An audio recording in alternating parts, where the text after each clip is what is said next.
Good morning. Myself Dr. Jigisha Darji, working as cardiac physiotherapist in UN Mehta Institute of Cardiology and Research Center. Today, under continuous physiotherapy education, I will be presenting on ventilator mode selection for pediatric cardiac patients. Here's a quick overview of today's presentations, in which we will discuss introduction, goals and indications, modes and ventilations, ventilator circuit and its attachment, key settings to keep in mind, physiotherapy intervention, and lastly conclusion. Now introduction. A mechanical ventilator is a life support device that helps or completely takes over the work of breathing when a patient is unable to breathe adequately on their own.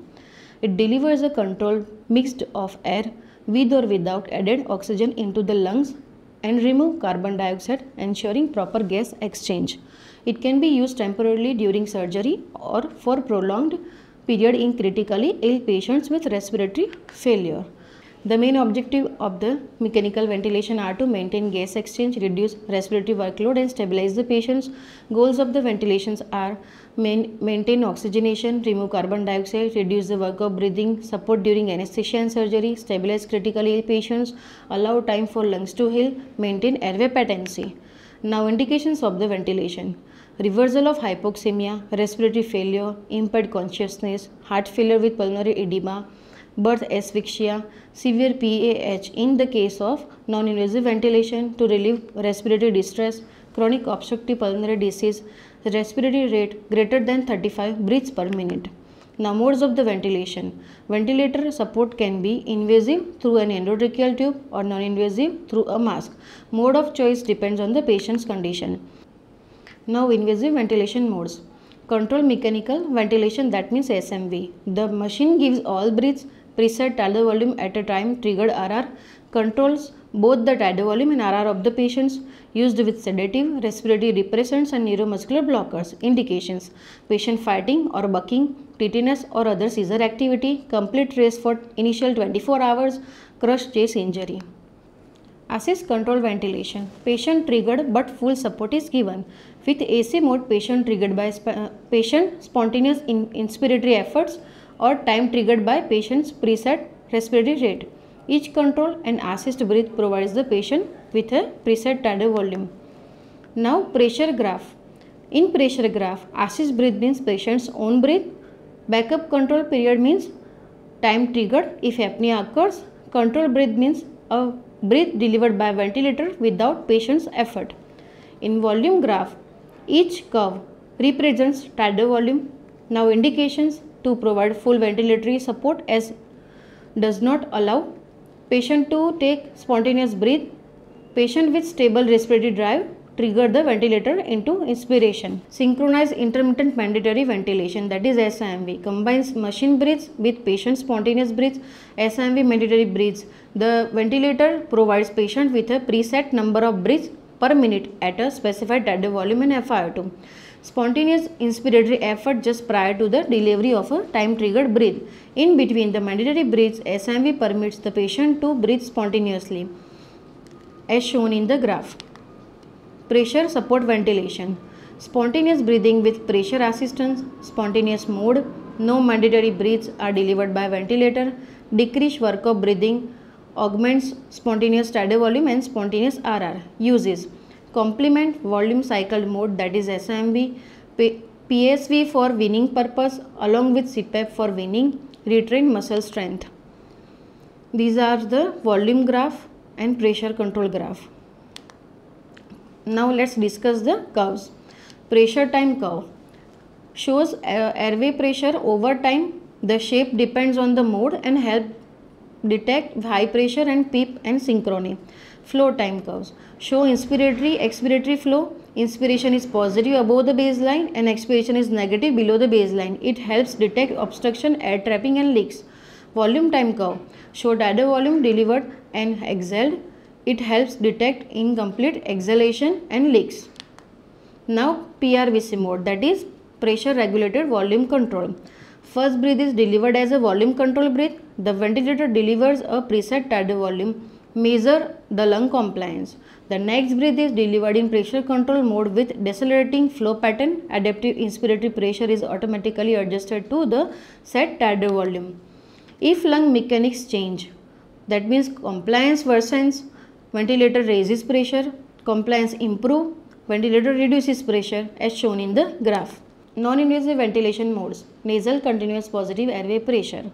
Nasal CPAP is a non-invasive ventilation NIV mode in which constant positive airway pressure is delivered throughout the entire respiratory cycle, both inspiration and expiration via nasal prongs or mask. It does not provide breaths but maintain the airway open and supports spontaneous breathing. Mechanism. Provides continuous pressure and keeps alveoli open, improves functional residual capacity, prevents alveolar collapse, reduce the work of breathing by decreasing airway resistance. Typical flow ranges. Bias flow is 2 liter per kg per minute. Very small neonates less than 1 kg 4 to 5 liter per minute. For 1 to 2 kg 5 to 6 liter per minute. For 2 to 5 kg 6 to 7 liter per minute. Greater than 5 kg 7 to 8 liter per minute. This is the nasal cannula that we are using in our hospital. Red is for premature baby, yellow is for neonatal baby, and purple is for infant baby, and green is for pediatric patients. Bilevel positive airway pressure. Give higher pressure during inspiration and lower pressure during expiration. Non-invasive pressure support. Support patient's own breath with set respiratory pressure. Non-invasive spontaneous timed. Provide timed backup breaths if patient does not initiate breathing. High flow nasal cannula, that is HFNC. HFNC is a type of non-invasive respiratory support that delivers a mixture of oxygen and air at a high flow rates. Through nasal prongs, the gas is heated and humidified for comfort and better lung function. Typical flow ranges. Neonate 2 to 8 liter per minute, infants 6 to 10 liter per minute, children 10 to 20 liter per minute, adults 30 to 60 liter per minute. FR2 can be adjusted from 21 to 100%. How it works? Physiological benefits. High flow oxygen delivery. Flow meets or exceeds patient's inspiratory demands. Ensure a stable FiO2. Dead space washout. Clears exhaled CO2 from the upper airway. Improves ventilation efficiency. Low level positive pressure. Provides a mild CPAP-like effect. Heated and humidified gas prevents air dryness and mucosal damage. Improves secretion and clearance and comfort. In the first video, HFNC attachments. Humidifier attached to the machine. The circuit attachments are like this.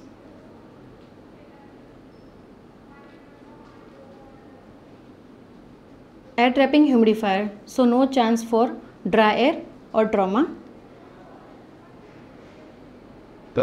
Now in the second video, we have to long press the button to start the machine. For any settings, simultaneously press the upper and lower arrow shown in video.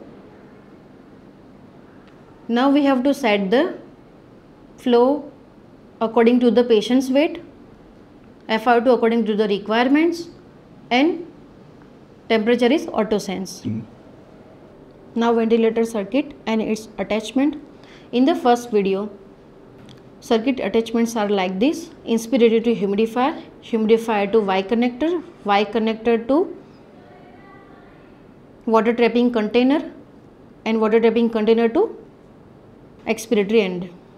In the second video, ventilator circuit, as I mentioned earlier, we have to select the menu and we have to go on nebulizer. We have to adjust the timings also, and we have to start the button and ventilator nap kit attached to the patient ET tube. Key settings to keep in mind: FiO2 50%, tidal volume 8 ml per kg, respiratory rate neonates 40 per minute, infants 30 per minute, toddler 25 per minute, peak pressure 15 to 20, P5, I ratio 1:2, T inspiratory neonates 0.40 to 0.50, infants 0.65 to 70, toddler 0.9 to 1, minute volume is equal to tidal volume into RR, pressure support 10 or 12. In our hospital, the ventilator settings are like this. the shown in video.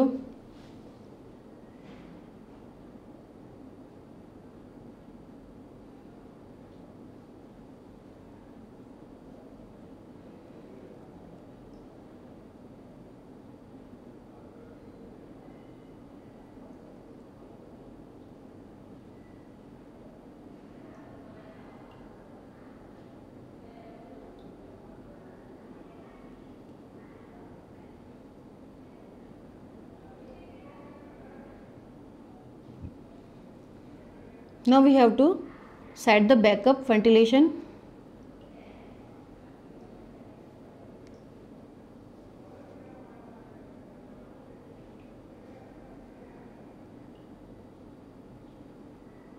Now we have to start the ventilation.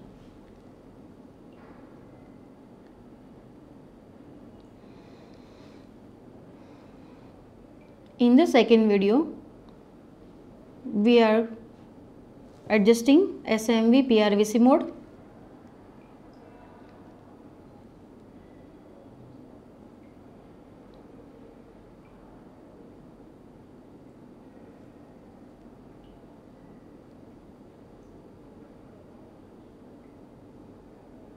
In the first image, the red arrow pointing volume pressure loop. A steep slope means good compliance. A flatter slope means poor compliance, as shown in second image. Now physiotherapy interventions. Most important member of critical team in ICU role has been expanded towards rehabilitation in ICU. The reason for this major changes is that critically ill patients suffer from musculoskeletal dysfunction, critical illness, polyneuropathy, and ventilator-induced diaphragmatic dysfunction, which affect outcomes in respect to weaning, extubation, and length of stay. Now chest physiotherapy. Loosens and mobilize lung secretions. Percussion is rhythmic tapping over the chest wall. Vibration is gentle manual vibration during expiration. Helps prevent atelectasis and improve ventilation as shown in the images. Now positioning. Prone positioning improves oxygenation by promoting uniform lung ventilation. Semipolar position, head elevated 30 to 45 degree, reduces aspiration risk, help diaphragm function. Frequent position changes prevent pressure ulcers and improve pulmonary drainage, reduce risk of ventilator associated pneumonia. Now these are the pictures that showing different positions for different segments. Lung expansion exercises. Incentive spirometry encourages sustained deep breaths. Deep breathing exercises helps open collapsed alveoli, prevent atelectasis, improve oxygenation and lung compliance. Performed when patient is conscious and cooperative. Passive range of motion. Movement of patient's joints through full range by the therapist prevents stiffness, muscle atrophy and joint contracture. Essentially sedated or weak patients unable to actively participate. Mobilization. Early mobilization prevents ICU acquired weakness, involves assisted sitting, standing or walking as soon as feasible, promotes improved circulation, muscle strength and faster ventilator weaning. Airway suctioning. Removal of secretions unable to be cleared by the patient, maintains airway patency, improves ventilation and oxygenation, done with sterile technique to prevent infection. Respiratory muscle training. Strengthen diaphragm and accessory muscles. Use inspiratory threshold devices or specific breathing exercises.